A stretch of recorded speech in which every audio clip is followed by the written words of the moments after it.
আসসালামু আলাইকুম ওয়া রাহমাতুল্লাহ। একটা প্রশ্ন, তারেক কেন নিজেকে রাজা হিসেবে উপস্থাপন করছে? কেন সাধারণ মানুষের কাছে সে যাচ্ছে না? কেন দূরত্ব তৈরি করেছে? আপনারা কি উত্তরটা দিতে পারবেন?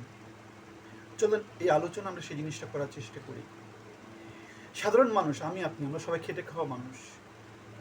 দেয়ার মতো এত সামর্থ্য আমাদের সবার নেই।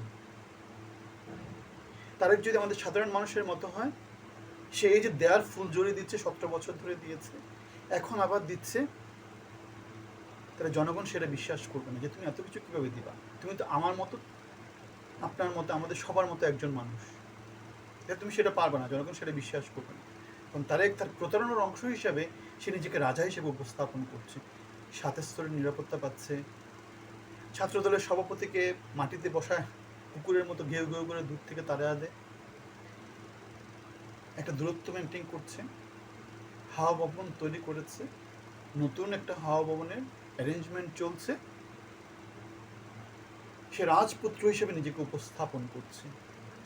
সে 200, 300, 500 বছরের পুরনো অবস্থার মধ্যে আছে। সে এখনো রাজত্ব থেকে বের হয়ে আসতে পারেনি, রাজতন্ত্র থেকে বের আসতে পারেনি। বাবা, বাবা থেকে মা, মা থেকে ছেলে, রাজত্ব, রাজত্ব। বাংলাদেশ যদি রাজতন্ত্র হতো সেক্ষেত্রে একটা ব্যাপার ছিল। 54 বছরের বাংলাদেশ রাজতন্ত্র, তারা প্রতারণা করেছে, গণতন্ত্রের নামে প্রতারণা করেছে, ভোটের নামে প্রতারণা করেছে, নানা কিছু দেওয়ার নামে প্রতারণা করেছে, 10 টাকা কেজি চাল দেওয়ার নামে প্রতারণা করেছে, চাকরি দেওয়ার নামে প্রতারণা করেছে, ফ্যামিলি কার্ড দেওয়ার নামে প্রতারণা করছে, হেলথ কার্ড দেওয়ার নামে প্রতারণা করছে, স্মার্ট বানানোর নামে প্রতারণা করছে। Singapore, Switzerland, America, Hong Kong, Canada নানা কিছু বানানোর কথা বলে প্রতারণা করছে। আমরা দেখেছি দিন শেষে বাংলাদেশের লোকজন দরিদ্র থেকে দরিদ্রতর হয়েছে। বাংলাদেশের লোকজন তার সর্বস্ব হারিয়েছে। 24-এ গণতন্ত্র আনার জন্য দেশের 2000 ছেলেপেলে নিহত হয়েছে, 30,000 ছেলেপেলে আহত হয়েছে। এখনও তারা সেই প্রতারণার সংস্কৃতি থেকে বের হয়ে আসতে পারেনি। তাহলে তারেক কেন নিজেকে রাজা হিসেবে উপস্থাপন করছে? কারণ সে আপনার দারিদ্র্যকে নিয়ে উপহাস করছে। সে নিজেও দরিদ্র।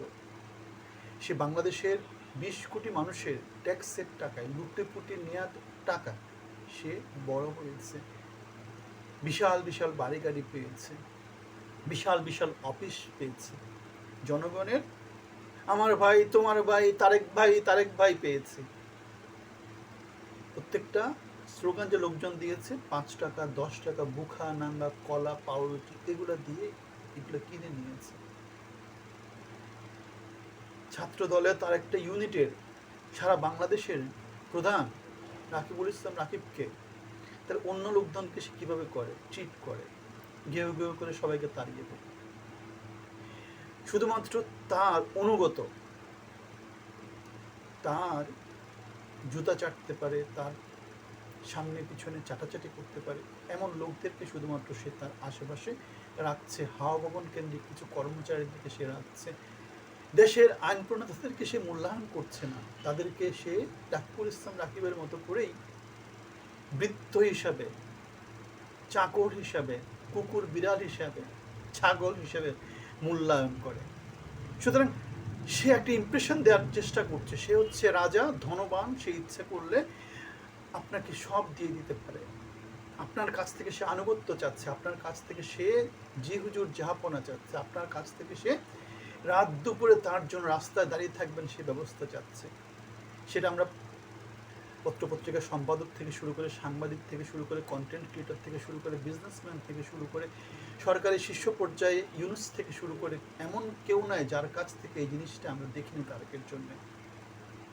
তাহলে এই যে প্রতারণার সংস্কৃতি, মানুষ থেকে নিজেকে দূরত্ব তৈরি করার এই যে তার স্পেশাল যে ট্রেনিং, প্রতারণার এই যে ট্রেনিং, এই ট্রেনিংটা বাংলাদেশের 24 পরবর্তী বাংলাদেশের জন্য উপযুক্ত না। বাংলাদেশের 20 কোটি মানুষ প্রচণ্ড গরিব, প্রচণ্ড গরিব, প্রচণ্ড গরিব। কয়েক হাজার ধনী মানুষ আছে, সেই তারা তারেকের পিছনে লুটে পুটে খাওয়ার জন্য ঐক্যবদ্ধ হয়েছে। আলিবাবা 40 চোর হিসেবে ব্যাংক ডাকাত, ঋণ খেলাপিরা ঐক্যবদ্ধ হয়েছে। সুতরাং তারেক নিজেকে গডফাদার হিসেবে, আলিবাবা 40 চোর হিসেবে উপস্থাপন করছে, রাজা হিসেবে উপস্থাপন করছে। আপনাকে গরু, ছাগল, বৃত্ত হিসেবে উপস্থাপন করছে, নিজেকে প্রভু হিসেবে উপস্থাপন করছে, এবং সে সেই রাজত্ব প্রতিষ্ঠা করার অসাধু চক্রান্তের মধ্যে আছে, ষড়যন্ত্রের মধ্যে আছে। এই ষড়যন্ত্রকারীদেরকে ৫৪ বছরের বাংলাদেশে তরুণ সমাজ যদি না করতে পারে, তাহলে কে না করবে? বাংলাদেশ কিভাবে এগিয়ে যাবে? আমাদের সবার জন্য শুভকামনা। আসসালামু আলাইকুম।